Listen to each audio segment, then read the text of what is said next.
Hey, Stonebriar family. Well, 2020 is almost over and 2021 is just a couple of days ahead of us.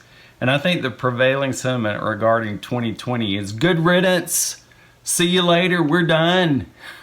And most folks I talk to are like, bring on 2021. It's got to be better than what we just walked through, right? But how do we know?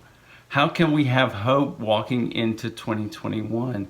And how do we make sense of what 2020 has been with all of its disruption, with all of its disappointment, with the struggles that we've all felt and are still feeling today? I'll tell you how we make sense out of it. Time travel. Yeah, if we could go forward and prepare for 2021 and know what's coming, and if we could go back and change 2020, that'd be great. But I'm fresh out of flux capacitors and portals. How about you? It's not happening. But we have something better. We have the one who is not bound by time. He's eternal and he lives within us, Jesus Christ. And it's by focusing on him that we have hope as we step into this new year, that we are able to understand what we've gone through, at least to some degree. There's a passage that I have gone back to so many times over this past year. It's 2 Corinthians 4. And I love it because twice it says, right in the beginning and toward the end of this chapter, therefore we do not lose heart. Let me read it for you. Therefore, since we have this ministry, as we have received mercy, we do not lose heart. Then in verse 7, but we have this treasure in earthen vessels, so that the surpassing greatness of the power will be of God and not from ourselves. We are afflicted in every way, but not crushed, perplexed, but not despairing, persecuted, but not forsaken, struck down, but not destroyed. Then verses 16 through 18, therefore we do not lose heart. But though our outer man is decaying, yet our inner man is being renewed day by day. For momentary light affliction is producing for us an eternal weight of glory far beyond all comparison.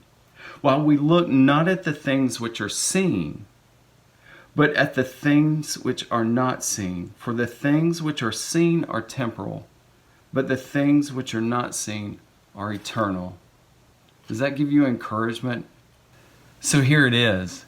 God, by his great mercy, his great love for us, has saved us in Jesus Christ for his own possession. And we're his jar of clay. He's the potter that he specifically fashioned, and he is placed where he desires to. And within that jar is the light of Christ. It's Jesus Christ living in us by his Spirit.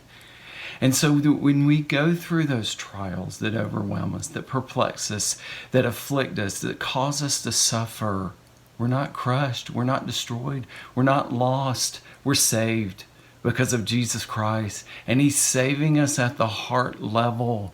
He's transforming us day by day, renewing us to be more like him, to simply let his light shine so that everyone sees that. And then, as this passage says, grace abounds more and more people are giving thanks, and God gives more glory because of Christ, because of the good news in the gospel that simply is our treasure, is our ministry to point to Christ in all our circumstances and say, he's greater. He's greater than what I can see 2020 has been. He's greater than what I can hope 2021 will be. And when we trust him, when we fix our eyes on him, when we look at the unseen things of his kingdom, he saves us. He helps us. We do not lose heart.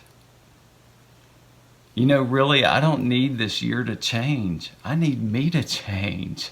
I don't need a new set of glasses, right? I need eyes in my heart. I need the eyes of my heart to be open to the things of Christ and his word and his Spirit in you and in me and in this world around us, so that we trust him more than we trust the circumstances that we can see and are affected by.